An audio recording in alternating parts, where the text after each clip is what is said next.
Fala, galera da Umar de Flor. Tudo bem, gente? Gente, olha que honra. Hoje nós estamos aqui com os nossos coordenadores da Umar de Flor, Giovanni Pereira e Michele Pereira, em mais um episódio do Umar de Florcast. Sejam muito bem-vindos. Obrigado. Eita, glória, que coisa boa. Tô em casa aqui, né, cara? Que coisa boa. Que bom poder receber vocês, Mi.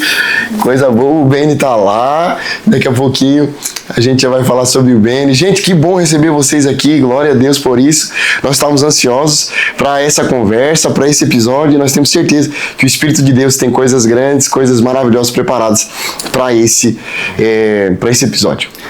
Mano, primeiro eu tô feliz, né, de estar aqui com vocês, né, a gente acompanha, né, sempre acompanhou o Mais Florcast e estar aqui hoje é uma alegria muito grande. Nós somos amigos particulares, né, a gente tem um tempo de amizade considerável e a gente tá aqui hoje contigo, a gente se sente muito mais à vontade, né, o nervosismo vai embora, né, e eu tenho certeza que os nossos jovens, os irmãos que vão assistir esse episódio, eles também vão ser impactados, né?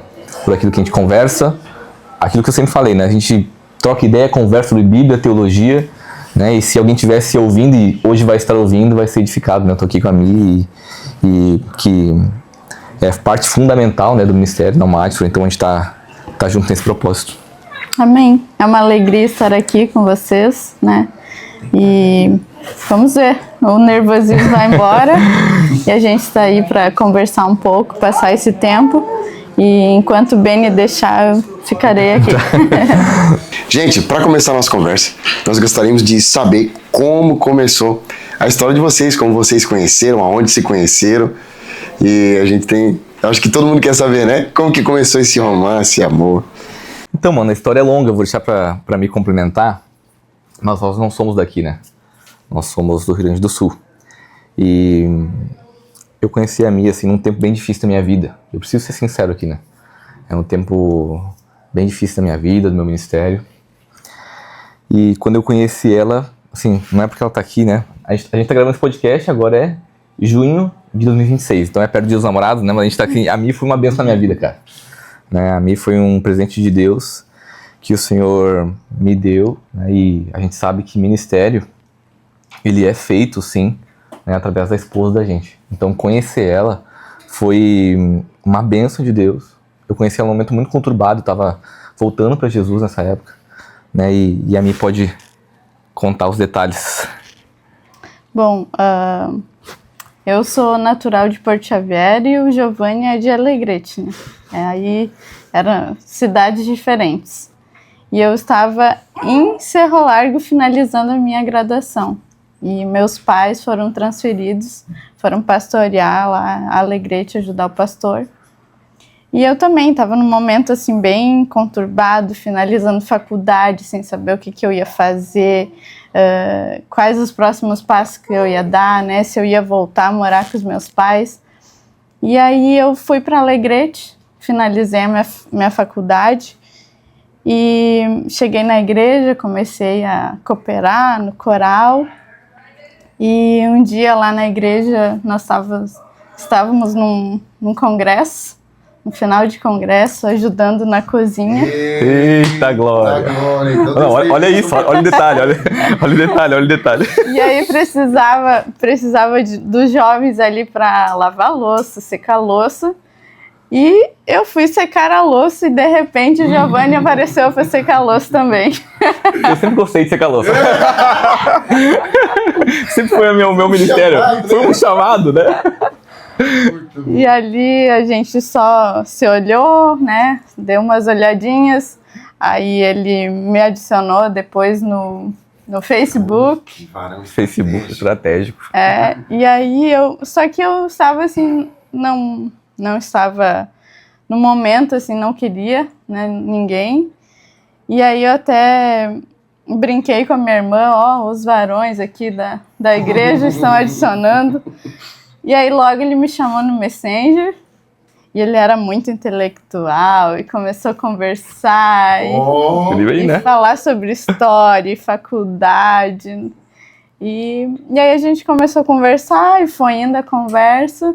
E aí eu conheci mais, saí mais vezes com ele. Primeira vez que a gente foi sair juntos, eu me perdi na cidade. Ela não conhecia, ela tinha chegado há pouco tempo, né? E aí, desde lá, a gente não parou de conversar e foi muito bom, assim, a gente se conheceu. Ele foi muito importante na minha vida para eu também me estabelecer, assim, e ele às vezes fazia perguntas difíceis, porque como eu estava num momento, assim, com os meus pais, morando em Alegrete, na igreja, e daí tava aquele momento assim, não quero morar mais na igreja, né? E filha de pastor, e aquele sofrimento, muitas vezes. E às vezes vinha o Giovanni com uma pedrada, assim, uma pergunta bem séria, e aí fazia eu voltar com meus pés no chão. E foi um momento especial. E aí a gente se conheceu, começou a conversar e agora estamos aqui. Foi 4 anos namorando à distância, né? 4 anos à 4 anos à distância. 4 anos à distância.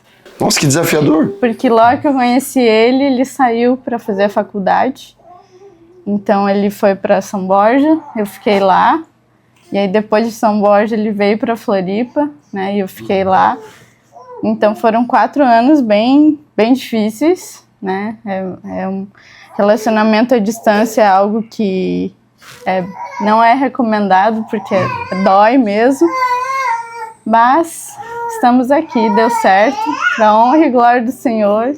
Estamos aqui com a nossa família hoje. É legal que a Mia, ela morava fora do Brasil, né? Ela foi fazer um pedaço da faculdade dela fora do Brasil. E quando ela voltou, ela foi para Alegrete. E lá eu conheci ela. Então eu digo que a minha bênção não morava no Brasil, né? Deus trouxe pra mim. Deus trouxe pra mim. E eu sempre digo assim, cara, eu não sou filho de pastor, né? Eu não tenho uma linhagem pastoral na minha família. E eu era o cara que, assim, todo o pai de uma filha de pastor não queria que namorasse. Então eu sei que foi difícil pra ela. Foi um momento, assim, que a gente... Teve até um caso, né? De ela receber profecias, profetadas, eu digo hoje, com toda a certeza no meu coração, profetadas de que não era pra casar comigo. Então, assim, foi um momento muito difícil, né? Mas foram 4 anos muito difíceis, a gente namorando à distância. Mas casamos, noivamos, tudo certinho e hoje a gente tá aqui pra dizer que o Senhor é bom e que você precisa servir na igreja para encontrar o teu amor, o amor da tua vida. Então é muito bom, assim, relembrar isso, né? Hoje, 2026, são 10 anos que a gente se conhece. 10 anos que a gente se fala todos os dias, a gente ora junto. Eu lembro que em tempos que a gente tava namorando à distância, eu ligava pra Michelle, por vídeo, pra gente orar. Eu tava cansado da faculdade, dos estudos, do trabalho, mas eu ligava intencionalmente para que ela lembrasse, a gente tá orando por esse propósito, a gente vai chegar ao final. Então foi bem difícil, mas Deus deu vitória, né, amor?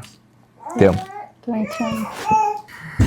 E esse aqui é o Benny, né? O Benny tem 4 meses e meio e ele é uma bênção de Deus. Deus prometeu para nós um filho, né? E o Senhor disse para nós que o Benny traria para nós muitas alegrias. Até testemunhei esse dia no culto, né? E ele tá aqui com saúde, graças a Deus, é uma bênção nas nossas vidas e veio para coroar o nosso casamento, né, amor? Com certeza. Os filhos marcam um novo tempo, uma nova história, né? E eu queria, antes de passar para o nosso próximo bloco, queria fazer uma pergunta para mim. Eu achei bem interessante o que ela falou, porque existe desafios muito grandes no ministério, né, Mi? E você, como já tem pais que estão trabalhando há muitos anos no ministério, eu queria que você deixasse aqui a tua visão de quais são os desafios de filhos de voluntários, líderes, pastores integrados, enfim, filhos daqueles que trabalham de maneira integral na obra, né? Você como filha, quais são os maiores desafios e as coisas que você traz de bom para a tua vida, para o teu ministério hoje? Então, são muitos desafios, né? Se falar que é fácil, eu estaria, né, mentindo, porque ser filha de pastor e às vezes de um voluntário, a gente vê muita coisa, né? A gente se entristece, tem pessoas que ferem, né? E eu sempre fui muito ligada ao meu pai, sempre fui muito amiga dele. Então, sempre quando acontecia alguma coisa que machucavam ele, que eu via ele passando algo, aquilo me machucava. Só que Deus deu tanta sabedoria a ele, a minha mãe, que eles nos ensinavam a não revidar, sabe? A a ter sabedoria, a descansar no Senhor. Então eu tive muitas experiências e isso eu trago comigo, muitas experiências com meu pai, né? E eu lembro de uma vez ele passou algo assim na igreja muito forte, né, de alguém que feriu ele. E daí eu lembro que eu era pequena e eu cheguei em casa e disse assim: pai, o senhor não vai falar nada? E ele me olhou e disse: não, o senhor vai trabalhar por mim.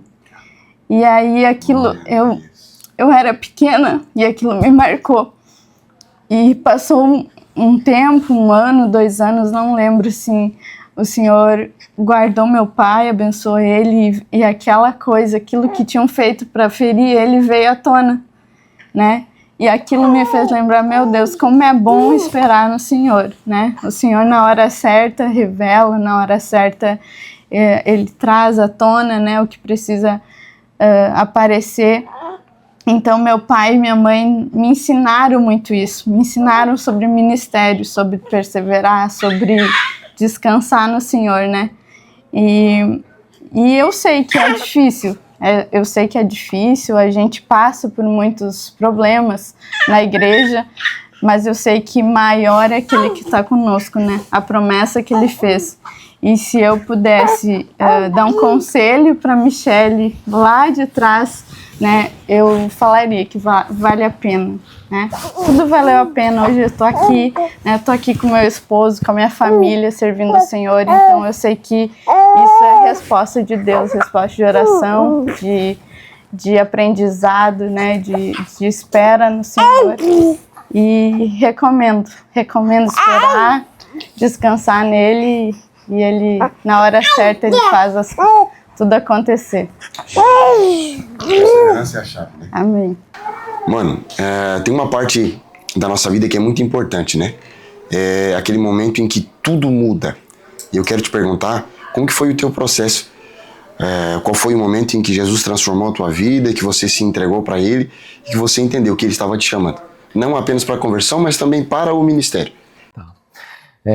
Eu sempre, assim, mesmo que meus pais não fossem pastores e líderes na igreja, eu sempre fui pra igreja. Minha mãe, mesmo desviada, me lembrava que tinha que levar os filhos pra escola bíblica dominical, né, e a gente foi indo, crescendo na igreja. E eu era músico da igreja, comecei a tocar violão, então eu estava sempre muito envolvido. Mas assim, chega um momento que você começa a se questionar, né? As dúvidas começam a vir no teu coração e você precisa de perguntas que não sejam só perguntas espirituais, né? Porque eu tinha experiência com Deus no retiro, eu tinha experiência com Deus em cultos, né? Que a gente chorava, mas quando aquilo passava eu não conseguia sustentar aquilo na segunda-feira, na terça-feira, na quarta-feira.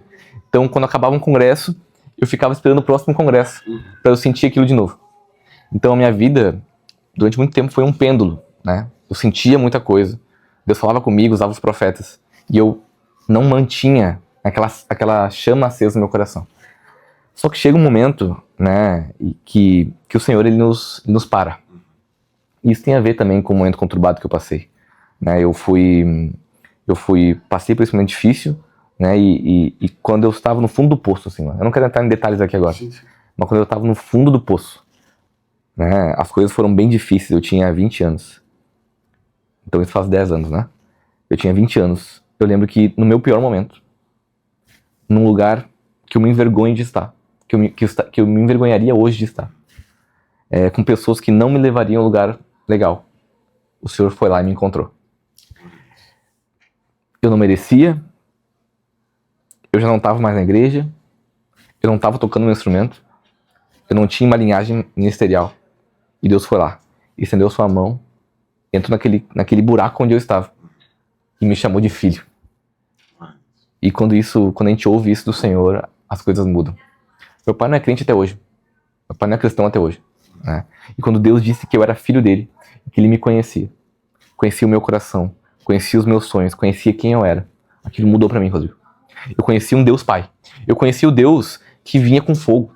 Eu conhecia o Deus que meus líderes falavam, né? Mas o Deus que se apresentou pra mim como um pai. Aquilo, eu precisava dar uma resposta pra Deus. E a resposta que eu dei pra Deus foi: Deus, eu volto pra igreja. Eu volto pro Senhor. Eu tava disciplinado na época, eu volto pra Jesus. Mas eu vou voltar valendo. Aí eu voltei pra Jesus, foi nesse congresso que eu conheci a Michelle. Voltei pra Jesus nesse congresso. Que legal. Nesse congresso eu conheci ela. E quando eu voltei pra Jesus, eu decidi assim, cara, eu vou me entregar. Me entregar totalmente. Aí eu fui numa conferência, Deus falou comigo, me batizou com o Espírito Santo. E isso mudou minha vida. Nossa. Mudou minha vida. Eu lembro que eu tava ali, né, sendo batizado pelo Espírito Santo. Eu tinha 21 anos, cara, isso faz 9 anos atrás. Eu tinha 21 anos, eu era aquele cara que sempre ia pra frente pra receber o Espírito Santo e nunca era batizado em línguas. Nesse dia eu não esperava. Algo aconteceu, meu coração começou a borbulhar. E eu sabia que Deus tinha me marcado naquele dia. E a partir daquele dia, minha vida era dele, né?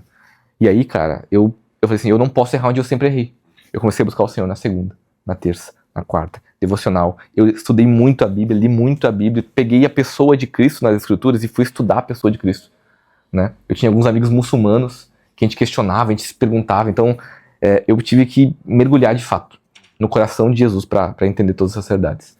Então, assim, Deus me resgatou. Eu não fiz nada. Não fiz nada de bom, não merecia nada. Ele fez tudo por mim, né? Me deu uma nova vida, esperança e tudo que tem acontecido é só a graça de Deus. Glória a Deus, esse ponto de transformação é algo maravilhoso, né? Não há mais como retroceder nem voltar atrás depois que a gente conhece o amor dele, a misericórdia dele, quando ele nos resgata como um forte verdadeiramente, né? Mano, eu quero entrar num assunto que é muito legal. Você e a Mi falaram sobre as suas formações acadêmicas, né? Gente, talvez para quem não sabe, o Giovanni é jornalista de formação, é isso, Giovanni? E a Michelle, engenheira ambiental, é isso? Mas além dessas formações, você também é bacharel em teologia e trabalhou muito tempo, ou trabalha ainda hoje, e é uma referência em teologia, e eu queria falar com você acerca do estudo da teologia, da importância do jovem, do líder, do voluntário, todo aquele que está envolvido no trabalho com os jovens, a importância de andar ao lado da teologia, andar com a teologia no coração, na vida diária, enfim. Qual é a importância, depois de tantos anos envolvido com o estudo da teologia, que você vê do estudo da teologia na vida do líder cristão? A palavra de Deus, ela é a base de tudo que o líder vai fazer, né? Quando a gente olha para as escrituras, ali tem tudo que você precisa para viver uma vida feliz. Ali diz como é que eu tenho que tratar minha esposa no meu casamento. Ali diz como que eu tenho que liderar os meus liderados. Ali diz como que eu tenho que buscar o Senhor. Porque não adianta, Rodrigo, a gente fazer as coisas para Deus se não for da forma que Deus mandou fazer. Lembra de Moisés? A Bíblia disse assim, Deus falou assim, Moisés, eu quero que você fale a rocha. Ele feriu a rocha.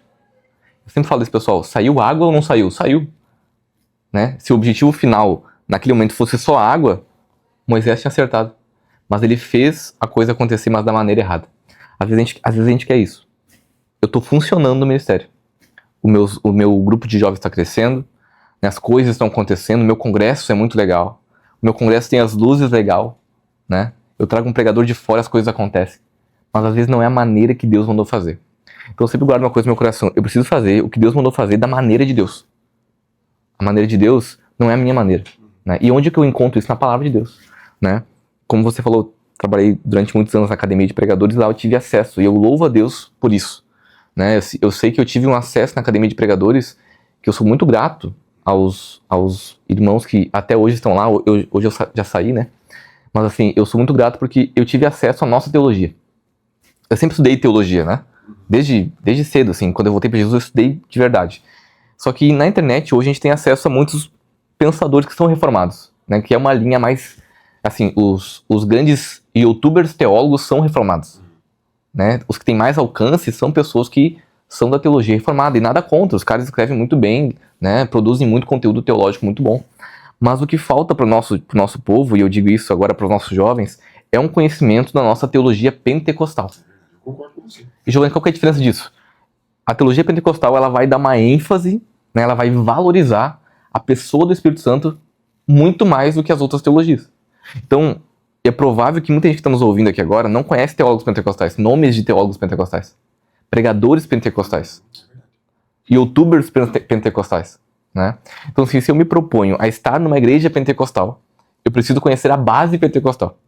Eu preciso aprender, e eu só conheço isso através da palavra de Deus, com bons teólogos pentecostais. Eu posso citar aqui nomes de alguns teólogos brasileiros pentecostais, como o pastor César Moisés. O pastor César Moisés é aqui de Curitiba, ele escreve muito sobre teologia pentecostal há muitos anos. Ele e a filha dele já esteve aqui com a gente na sede. Uma autoridade. Uma autoridade. Pastor Antônio Gilberto, que é uma lenda, né, na nossa igreja. Né? Tem o pastor Elias Torralba, é um teólogo pentecostal. Nós temos diversos outros teólogos. O pastor Juliano Fraga tem escrito muito sobre catologia, é um grande teólogo pentecostal brasileiro.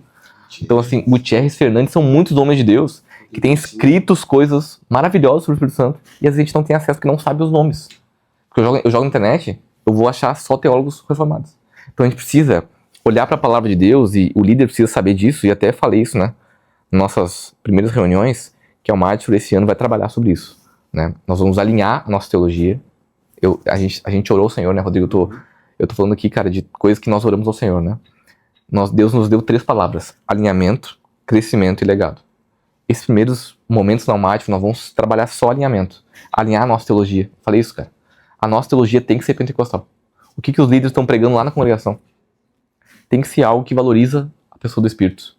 Então nós vamos alinhar a nossa visão da igreja, nós vamos alinhar a nossa pregação, para que depois tenha crescimento e depois a gente consiga deixar um legado. Mas a primeira coisa é o alinhamento, né, na nossa teologia. Glória a Deus. Gente, esse papo tá muito bom, mas eu quero convidar você a se inscrever no canal do YouTube da Umadflor. Quero convidar você a ativar o sino de notificações e deixar aqui embaixo um comentário. Se você está nos ouvindo pelo Spotify, quero convidar você, tanto no Spotify quanto no YouTube, para compartilhar, para que esse podcast chegue a mais pessoas. Nos siga também nas redes sociais, no Instagram da Umadflor. Siga o Giovanni e a Mi no Instagram pessoal deles, porque com certeza você vai ser muito edificado. Tem muito conteúdo bom chegando por aí. Giovanni, a gente falou sobre como vocês conheceram, relacionamento, família, conversão, sobre os trabalhos, né, que vocês realizam e vêm realizando. Mas agora chegou um novo tempo para o Umadflor, para a De Floripa. Nós estamos vivendo um novo tempo. Esse ano tem sido um ano marcado por coisas extraordinárias que Deus está fazendo, né? É um novo tempo em várias áreas aqui da igreja e é um novo tempo para os jovens da Assembleia de Deus em Florianópolis. E vocês chegam com essa missão tão extraordinária, uma missão dada por Deus, que é liderar os jovens da Assembleia de Deus em Florianópolis, a Umadflor, tão querida Umadflor. Umadflor tem uma história, um legado com mais de 50 anos, né? E, cara, eu queria que você falasse sobre esse desafio, como está sendo para vocês, esses primeiros 6 meses. Eu gostaria que você deixasse aí um relato de como foi chegar isso às mãos de vocês e como está sendo até agora. Sabe que eu assisti a conferência de 50 anos da Umadflor, né? Eu estava lá no Rio Grande do Sul, assisti a conferência, o pastor Felipe pregando, e eu nunca imaginaria, né, que 7 anos depois eu seria o coordenador aqui em Floripa, né? Então, assim, é de fato promessas do Senhor se cumprindo. Esses primeiros 6 meses têm sido de muito desafio, né? Nós estávamos há 5 anos aqui como líderes de jovens da sede, e tem sido um desafio até conhecer as pessoas. A cidade é muito grande, nós temos hoje quase 85 congregações, são mais de 150 líderes entre irmãos e irmãs, né? Então eu estou conhecendo todo mundo ainda, né? E o deslocamento dentro da ilha é complicado para estar nas congregações, então isso tem sido um grande desafio, assim. Eu acho que até agora o principal desafio que eu e a Mi temos enfrentado, por mais que a gente tenha uma equipe muito boa, né? Sem palavras para a equipe da Umadflor, né? Em todas as frentes que a gente atua, são muito competentes, fazem um trabalho incrível, e a questão logística é o que tem pegado agora, né? Nós ia até as congregações fazer esse trabalho, mas o que Deus falou para nós é isso, né? Alinhamento, crescimento e legado. A Umadflor sempre caminhou nessa direção. Então, e algo assim, Rodrigo, que sempre toca o meu coração é missões. E esse ano a gente está falando sobre isso, né? O nosso tema esse ano da Umadflor é Ide e Pregai. Então nós estamos indo para a rua, né? Tem tantos projetos acontecendo, né? E a gente está indo para a rua pregar o evangelho. Ano que vem a gente quer fazer algumas viagens missionárias, né? Então são coisas que têm estado no nosso coração. Com os jovens da sede a gente já teve a oportunidade de ir para a Argentina, visitar o nosso missionário, o pastor Camilo, que está na Argentina fazendo um trabalho belíssimo lá. Então a gente tem visto experiências com Deus assim nas ruas, tanto de Floripa, quanto da Argentina, quanto nas cidades que a gente foi através das 2 suas férias, e o Senhor encontrando pessoas. Eu lembro de um jovem que ele saiu da casa de uma pessoa que a gente tinha entrado nas casas para evangelizar lá em Irineópolis, no norte de Santa Catarina. A gente foi lá fazer 2 suas férias, e um jovem saiu da casa da pessoa, e eu passei por ele na rua, ele foi correndo me encontrar e falou assim: Giovanni, Jesus é real. Jesus é real. Glória a Deus. Acabei de ganhar 4 almas nessa casa. Então, assim, isso não tem preço, né? Essa experiência que os jovens têm na missão, isso, assim, o culto pode ser legal, eu amo. De verdade, eu amo um culto maravilhoso, bem organizado. Mas quando é missão acontecendo, correndo nas nossas veias, né? Isso pulsa o meu coração, né? Eu gosto de estar na rua pregando o evangelho, né? Isso tem estado no nosso coração, assim, né? Então, missão é algo que a gente vai falar bastante, né? Missão, nós vamos falar sobre alinhamento da nossa teologia. Nós temos muitas ideias, muitos projetos e, assim, é só o começo. Nós vamos ainda pra quem não te muito. Conhece, desculpa te interromper, olha só, para quem não te conhece, pode pensar que isso começou agora. Mas já quando você estava na faculdade, você já participava de grupos de estudo e já na faculdade, alguns anos atrás, você já era envolvido, não apenas com teologia, mas também com pequenos grupos. Isso é uma coisa que já está na tua vida há algum tempo. Né? Eu conheci o Dunamis, né? O Dunamis é um movimento de jovens cristãos universitários lá em São Paulo, que agora está em todo o Brasil, e eu fui para São Paulo, conheci o pessoal lá, participei de um retiro com eles, porque toda pessoa que vai se propor abrir esse núcleo na faculdade tem que ir para São Paulo, conhecer o pessoal. Eu fui lá, conheci o pastor Teófilo, né, e outros pastores do Dunamis, e eu voltei para a cidade onde eu morava e a gente abriu esse núcleo na faculdade. Que legal. Era eu e mais 2 amigos, a gente começou a tocar, e a gente sabe... Do Rio Grande do Sul. E a gente sabe que na faculdade tem muito filho de pastor que abandonou a fé na faculdade, né? Então a gente tinha muita gente desviada na faculdade. E a gente foi atrás desse pessoal, a gente foi atrás deles, convidando pro culto. Eu lembro que, assim, cansei, cara, de ver experiências do Senhor curando pessoas no corredor da faculdade. Eu vivi isso, ninguém me contou, eu tava lá, sabe? Eu orando pelo zelador do prédio, né? Pessoas que iam pra balada no final de semana, mas dia de semana estavam no culto com a gente e falavam assim, cara, eu não quero mais o que eu vivi. Isso que eu tô vendo é real, é de verdade. A gente não era uma igreja, né? Mas a gente discipulou pessoas foram batizadas nas águas depois na igreja, na cidade, né? Então, assim, a gente viveu um tempo de avivamento, assim, na faculdade. Na Universidade Federal de São Borja, no Rio Grande do Sul. Tem até o Instagram depois lá, né? Então, assim, até hoje o trabalho acontece. A gente criou há 9 anos atrás e assim, foi algo muito especial. E o difícil de pregar na faculdade é que as pessoas têm um pensamento crítico muito grande. Então, assim, tu não pode só... sobre tudo, sobre qualquer coisa. Lá os caras estão lendo Nietzsche, estão lendo Schopenhauer, estão lendo Rousseau. Eles querem entender essas coisas. E tá tudo bem entender. A nossa pregação, a teologia, o cristianismo não é uma inclinação à ignorância. Nós podemos ser cristãos e extremamente inteligentes. Certo? Então, assim, o difícil da pregação na faculdade é que você precisa ser coerente. Quando acabava o culto, eu tinha que ser o melhor aluno. Ou um dos. Eu não podia dizer que meu Deus era bom e depois tirar nota baixa. Não podia dizer que meu Deus era bom e depois estar na balada com os meus amigos na faculdade. Não podia fazer o culto na faculdade e depois me drogar com eles. Eles faziam tudo isso, mas eu estava lá fazendo a diferença. Então, o difícil é isso, né? É você pregar e viver essas verdades de uma forma intelectual, né? Inteligente. Então, ainda naquela visão que o Matthew tem na fé que pensa e a razão que crê. Então, a nossa fé é uma fé inteligente e a gente precisa desenvolver isso. Né? Mano, existe um chamado para a igreja, de maneira geral, e também um chamado individual, né? Às vezes, quando a gente é jovem, a gente tem um pouco de vergonha, vergonha do corpo, vergonha do jeito de falar, às vezes vergonha de aparecer, talvez um medo em relação ao que vão pensar da gente, né?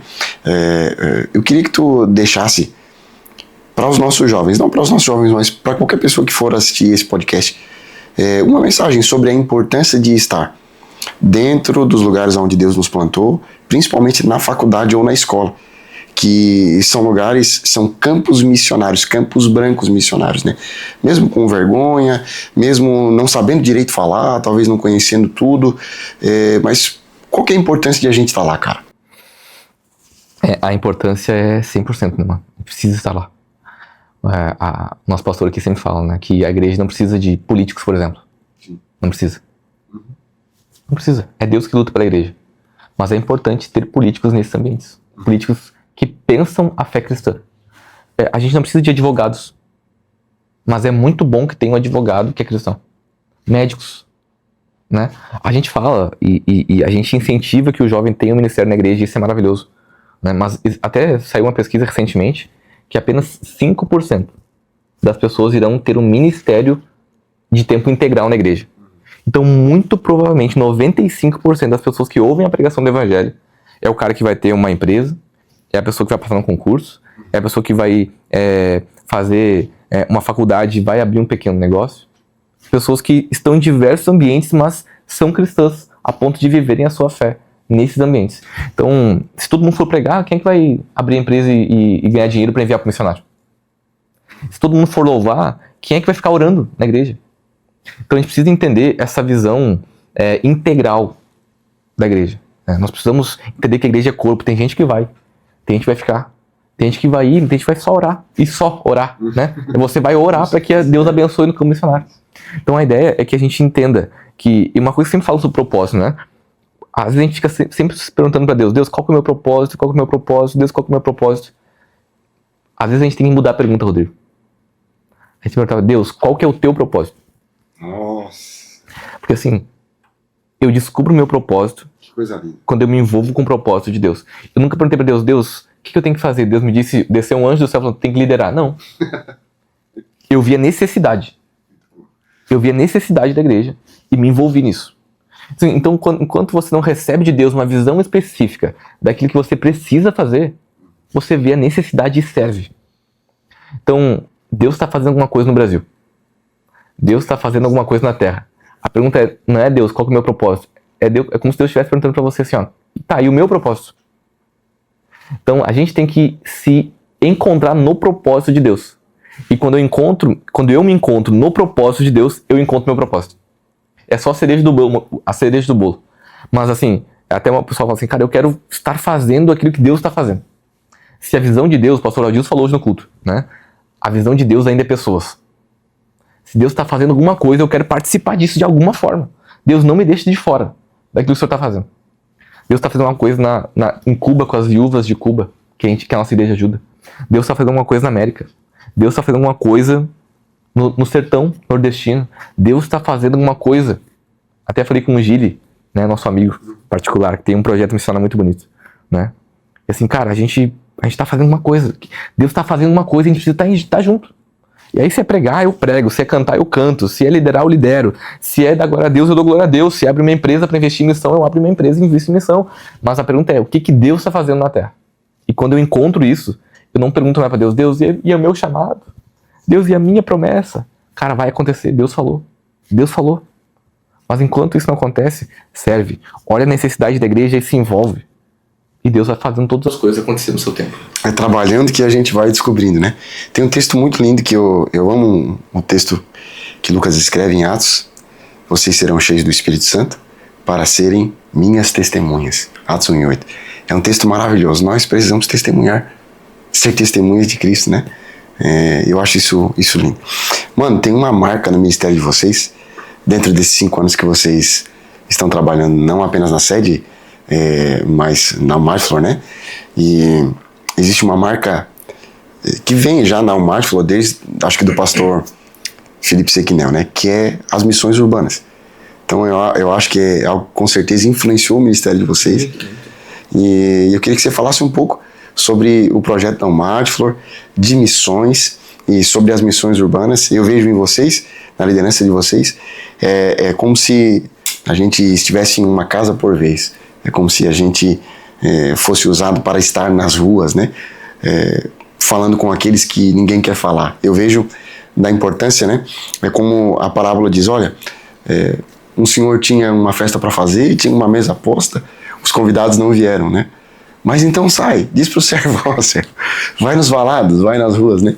E quando eu vejo a Almar-Flor na rua, é como se eu estivesse olhando para essa parábola. E eu queria que você falasse, né, sobre a tua paixão pelas missões urbanas, sobre estar na rua, sobre estar dentro das casas das pessoas. Mano, eu fui muito influenciado pelo professor Felipe, muito, né? Ele foi um homem assim que Deus usou muito para me ajudar, para me abençoar. Sou muito grato a Deus pela vida dele, pela Dani, né? Embora hoje a gente não tenha um contato tão grande, né, por ele estar fora, eu fui muito influenciado pelo ministério dele. Eu lembro que que ele me ajudou muito. Eu digo que ele me ensinou a pregar, né? Embora eu não pregue como ele, mas ele me ensinou muito assim a olhar para o texto, né? Até fiz uma vez uma live com ele no meu Instagram, né? A olhar para o texto, a extrair do texto as verdades que o próprio texto está dizendo. Ele é um exímio pregador, né? Ele me influenciou demais na missão. O primeiro evento que eu fui da Almaty foi em 2 Só Séries. Eu fui em 2 Só Séries em 2019, lá em Criciúma, Balneário Rincão. Então, o primeiro evento que eu fui da Almaty foi em 2 Só Séries. Então, eu cheguei assim, vivendo aquela realidade, né? A gente pintando uma escola. Falei, cara, que legal, né? Pintando uma escola, servindo a comunidade, né? Entregando cestas para as pessoas. À noite, um culto abençoado, a gente se dando a Jesus. Falei, meu Deus, né? Então, assim, eu fui muito influenciado, fui muito impactado por aquilo. Então, hoje a gente tenta, de alguma maneira, espelhar o que a gente aprendeu com ele, né? Então a gente, na sede, e a gente vai fazer isso, estender isso agora para todo o campo, né? A gente fez 2 Só Séries em 3 lugares, na Argentina, e em Neópolis e aqui em Floripa. A gente foi no morro que fez aqui. Então, assim, é um tempo onde a gente instiga o jovem a sair daquele mundo confortável que ele vive do todo culto do sábado, né? Onde ele vai, não testar, mas ele vai vivenciar a prática do evangelho, né? Assistência às pessoas. Tanto uma assistência física como uma cesta básica, mas principalmente assistência espiritual com a pregação do evangelho. Então, assim, é um desafio, né? Porque pregar na rua é difícil, né? Estar exposto a esse ambiente onde você pode ser confrontado, perguntado e questionado é difícil, né? Mas a gente tem debaixo da graça de Deus, assim, Rodrigo, eu digo isso, cara. Debaixo da graça de Deus a gente tem vivido esse tempo, sabe? Jovens tendo experiências com Deus nas missões, jovens encontrando o seu propósito como os grandes evangelistas que são, né? E tem sido um tempo muito especial, assim. E se Deus quiser, na Almaty agora, no campo todo, a gente vai transmitir essa visão, essa paixão e essa intenção de ganhar alma para Jesus nesses últimos tempos, né? Glória a Deus. E eu acredito que isso não vai ficar só aqui. Eu acredito que isso que Deus já começou aqui e está fazendo aqui vai influenciar outras cidades, outros grupos, né? Eu penso que tem gente que está dentro de casa trancada. Tem gente que está dentro de casa sofrendo, que está amarrada por espíritos malignos, por doenças, por relacionamentos falidos, famílias inteiras, né, disfuncionais, falidas, mas quando ela recebe a visita de alguém lá, quando ela recebe a oração de alguém lá, é o dia em que tudo pode mudar, um dia em que tudo se tornou diferente, né? Por isso existe, sim, uma importância muito grande nas missões urbanas, né? Às vezes uma pessoa, como Deus já fez tantas vezes, né, através da Almaty, uma pessoa que está dormindo nas ruas, a oportunidade que ela precisava era receber uma oração, ouvir uma canção, receber talvez um abraço. Um abraço. Um abraço. Sem falar nada, fez um abraço. Um abraço. Um abraço pode salvar, né? E a gente demonstra o amor de Deus ali. Mano, nós vamos começar a caminhar para o final. E eu queria conversar com você agora sobre a nossa programação para esse ano, né? Sei que a gente já deu uma pincelada, falou sobre o propósito, sobre a visão, mas a gente tem uma conferência que está chegando por aí e eu queria que você falasse sobre isso. No final do ano tem um retiro extraordinário que já está programado e eu queria que você falasse sobre a nossa programação. Ainda nessa visão missionária, a gente está tendo agora no mês de agosto nossa conferência geral da Almaty, né? E essa conferência geral cancela-se todos os cultos dos finais de semana dos jovens e todo mundo vem aqui para a sede, né? Nós já temos os pregadores já confirmados, né? Em breve vai ser divulgado. E é uma conferência geral para todos os jovens de Florianópolis. Os líderes vão estar aqui comigo, todos eles. A gente vai louvar o Senhor, dar glória a Deus. Só que nesse momento agora, pré-conferência, está acontecendo uma gincana. E essa gincana está acontecendo por região. Essa gincana tem o propósito de abençoar os nossos missionários que virão para a conferência missionária da nossa igreja, que é no final de semana posterior à conferência dos jovens. Então, a gente dividiu as regiões em 5 regiões, né? Norte 1 e 2 virou Norte 1, virou Norte, Sul 1, Sul 2 virou Sul, então a gente dividiu as regiões e os líderes supervisores estão trabalhando nisso, arrecadando cestas básicas, montando essas cestas básicas bem completinhas, para que os missionários, quando vierem, eles possam levar para a cidade deles essas cestas básicas, até para entregar para o povo, né? Ter a abertura da pregação do evangelho. Então, assim como o Paulo falava, né? Eu oro para que a porta da palavra seja aberta. Às vezes uma cesta básica abre essa porta para o missionário no campo pregar o evangelho.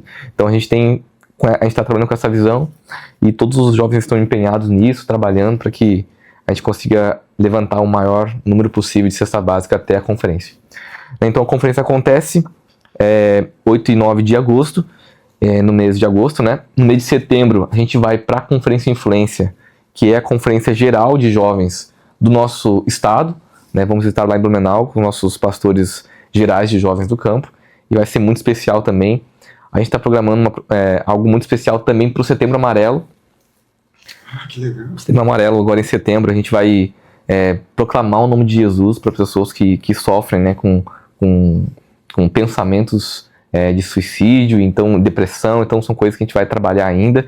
Em breve vai ser divulgado, mas vai ser algo poderoso. Nós vamos juntar algumas cidades e vamos fazer isso aqui em Floripa. Então já pode criar expectativa. Já pode. Né? A gente vai juntar algumas cidades e vai fazer isso todo mundo junto no Setembro Amarelo aqui em Floripa. Tá? A gente está tendo nosso culto mensal. A gente resgatou esse culto, né? O culto mensal aqui na sede, um culto geral de jovens aqui da sede, chamado Culto ID. Outubro tem esse culto, novembro tem esse culto. E em dezembro nós vamos ter o nosso retiro. Tá? Esse retiro é um retiro que ele era para ter acontecido agora em junho, né? Mas por conta dessa transição toda que aconteceu, a gente resolveu estender o prazo para mais 6 meses para frente. Então a gente já fez retiro geral de jovens em dezembro, né? Nós já estamos com alguns pregadores já confirmados também, dezembro. 11, 12 e 13 de dezembro. Nós vamos para uma cidade chamada Siderópolis, lá perto de Criciúma, né? Num espaço totalmente planejado para culto de jovens, né? Então vai ser muito especial. A gente vai estar lá com os nossos jovens, com os nossos líderes. Então a gente está com muita expectativa também para esse retiro, né? E a gente vai ter uma confraternização lá em dezembro para líderes. Então a gente tem tentado, nesse novo tempo não mais, para trabalhar com a liderança. Porque assim, Rodrigo, eu penso que se a gente não tiver trabalhando com os líderes, dificilmente eu vou alcançar o jovem que está lá na congregação. Às vezes a pessoa não sabe o meu nome, não sabe o nome da minha esposa, não sabe o nome do pessoal que trabalha com a gente, né? Não sabe que tem um culto aqui. Então a gente está tentando cada vez mais aproximar a liderança, para que, claro, através da liderança a gente tenha acesso aos jovens e a gente consiga caminhar em unidade. Porque o Magistro é a união da mocidade da Assembleia de Deus de Florianópolis. Então se a gente trabalhar em união com a liderança, a gente vai muito mais longe. Então essa confraternização geral vai ser para a gente ter um tempo com a liderança. Porque tem muito líder hoje, cara, que antes de começar o culto, o cara chorou no carro. Parou o carro ali, Deus, não sei o que faço. O que eu faço? É as finanças, é o tempo com a família, é o trabalho, é o ministério, né? Então, assim, eu sei que o problema do líder é um problema geracional e é muito grande. Então, a gente está tentando... Não, a gente vai conseguir. A gente vai fazer isso. A gente vai tratar essa liderança, cuidar deles, ajudar, orientar. E essa confraternização geral para líderes vai ser muito legal, porque a gente vai ter esse tempo especial, vamos ter uma palavra para líder, e vai ser muito especial também. Essa confra de líderes e o retiro geral aí para os jovens lá no final do ano. Gente, para finalizar, eu quero agradecer vocês, do fundo do meu coração. Que conversa especial. Agradecer o Beni, lindo. O Beni que é escolhido por Deus, é um presente de Deus. Para finalizar, eu queria pedir para vocês, como casal, deixarem uma mensagem para os jovens, para os líderes, para a igreja, mas queria em especial também pedir para mim, deixar uma mensagem para o coração das meninas. Amém. A gente está aí num novo tempo, né? E a gente está aqui para servir, né? É o principal objetivo, assim, que eu converso com o Giovanni. A gente está em oração, né? Porque a gente quer ajudar, quer ajudar outras pessoas, quer ajudar outras mulheres. Então, a gente está aqui à disposição mesmo, de coração, porque às vezes a gente acha que ser uma líder, né, estar no lado de um esposo, servindo na liderança, a gente tem que ser perfeito, né? A gente não tem as nossas falhas, a gente não pode ter os nossos problemas, né? Porque chegam muitos problemas, a gente tem que nos fechar e não, tá tudo bem, tá tudo legal. E esse é um problema que a gente passa, né? De nos fecharmos e não, tá tudo certo, estou 100%, e às vezes não tá 100%. Às vezes a gente precisa de um ombro amigo, precisa chamar, né, uma mulher de oração, precisa chamar uma mulher crente que vai ajudar. Não, preciso conversar, né? Preciso desabafar, preciso chorar um pouco, né? Preciso mostrar as minhas fragilidades, né? Então a gente está vivendo num tempo que nós precisamos cuidar umas das outras, né? Principalmente as mulheres, que muitas vezes tem muitos que não têm voz, né? Mas eu sei da importância de estar ali do lado, de estar segurando as pontas, né? De estar orando junto com o esposo. E eu sei que tem muitos desafios, muitos problemas, muitas dificuldades, e liderar jovens traz isso, né? Tem muitos jovens que chegam a nós querendo desabafar, querendo contar problemas que muitas vezes a gente não tem solução. Geralmente a gente não tem solução, né? Geralmente a gente vai escutar e vai dizer, meu Deus, como essa pessoa está aqui, firme, forte. Mas Deus nos dá sabedoria, a gente abraça, a gente ora, né? A gente não tem solução, mas Jesus tem, né? Então a gente chegou um tempo de abraçar. E se é um problema grande, a gente vai caminhar junto, a gente vai chorar junto, vai orar junto, perseverar juntos. E na hora certa, Deus traz a resposta. Na hora certa, Deus abençoa e muda esse quadro, né? Muda esse quadro que muitas mulheres precisam. Eita glória, Beni! O Beni é pentecostal. Cheio do fogo. Giovanni, por favor, deixa uma palavra para os nossos corações. Primeiro, mano, queria agradecer você, né? Sabe que você mora no meu coração, Rodrigo, Paulinha, Débora. E também Neto, que tá aqui, a Evelyn, o Josiel, toda a nossa equipe, né? Que faz um trabalho muito bonito, né? Toda a nossa diretoria, os jovens, os líderes. Dizer que não tem como fazer isso sozinho. A missão é grande, né? A Mi, vocês viram que ela é mais crente que eu, né? A Mi é parte fundamental desse processo, o Beni, nossa família. E dizer que é só o começo daquilo que Deus vai fazer na Almatro, né? Deus ama a Almatro. Deus ama a Almatro. E eu quero chamar a todos os nossos líderes, os nossos jovens, para que a gente caminhe nessa visão. Na visão da unidade. Giovanni, mas eu não concordo com tudo que você pensa. Tá tudo bem. Mas se você decidir obedecer, e se nós decidirmos caminhar debaixo da visão, Deus vai abençoar poderosamente ao Almatro de uma maneira que nós nunca vimos. E não porque nós estamos aqui, não porque o nosso tempo, não. É porque Deus deseja, é da vontade de Deus abençoar essa geração. Então o meu desejo é que a gente caminhe, todos nós, em unidades, e nós vamos viver um tempo incrível em nome de Jesus. E eu agradeço a oportunidade. Em nome de Jesus, eu creio. Eu quero agradecer vocês. Quero dizer que vocês são pessoas especiais, pessoas que têm feito a diferença nas nossas vidas. Nós desejamos toda a sorte de bênçãos e esse trabalho vai frutificar muito. Nós queremos agradecer vocês por essa conversa, agradecer pelo esforço, agradecer o Beni. E nós estamos finalizando por aqui e já conversamos aqui nos bastidores que esse episódio vai ter parte 2. Nós vamos conversar mais, vamos falar mais sobre propósito, missão, sobre vida com Deus, e vai ser bom demais.